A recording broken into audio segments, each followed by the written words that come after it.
भारतीय जनता पार्टीच्या महाराष्ट्र प्रदेश कार्यकारिणीचे निमंत्रित सदस्य असलेले दापोलीचे सुपुत्र श्रीयुत रुपेश बेलोसे यांनी खास गणेशोत्सवानिमित्त एका आरती संग्रहाचं प्रकाशन केले। यावेळी ज्येष्ठ नेते सूर्यकांत दळवी, भाजपाचे जिल्हाध्यक्ष केदार साठे, जिल्हा सरचिटणीस भाऊ इदाते, दापोली भाजपाचे अध्यक्ष संजयराव सावंत आणि भारतीय जनता युवा मोर्चाच्या राष्ट्रीय कार्यकारिणीचे सदस्य अक्षय फाटक यांच्यासह दापोली विधानसभा मतदारसंघातील मुंबई आणि पुणे स्थित नागरिक मोठ्या संख्येने उपस्थित होते।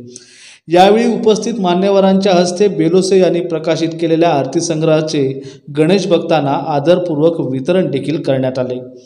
नोकरी व्यवसायाच्या निमित्ताने पुण्या मुंबईत राहत असलेल्या दापोली मतदारसंघातील नागरिकांच्या संघटना बांधणीची महत्त्वाची जबाबदारी सध्या रुपेश बेलोसे यांच्यावर आहे।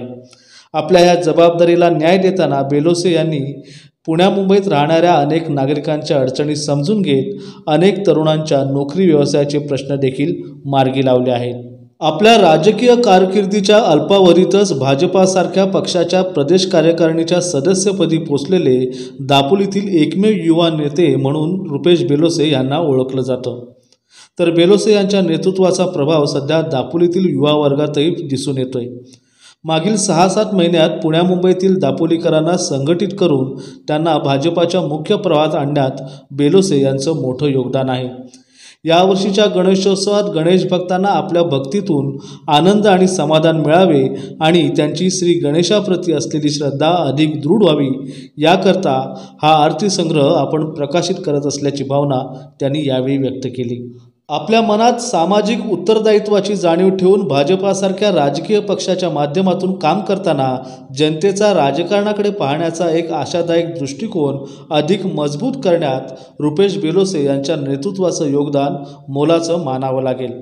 जनतेच्या मनात भाजपाविषयी निर्माण झालेला विश्वास आणि भाजपाचा विचार सर्वदूर पोहोचवण्यासाठी रुपेश बेलोसे करत असलेल्या कामाचं कौतुक खुद्द राज्याचे बांधकाम मंत्री रवींद्र चव्हाण साहेब यांनी देखील केलं आहे।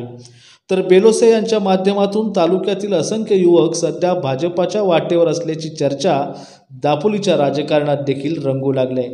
Prashant Kamble, DNA news, Dapoli.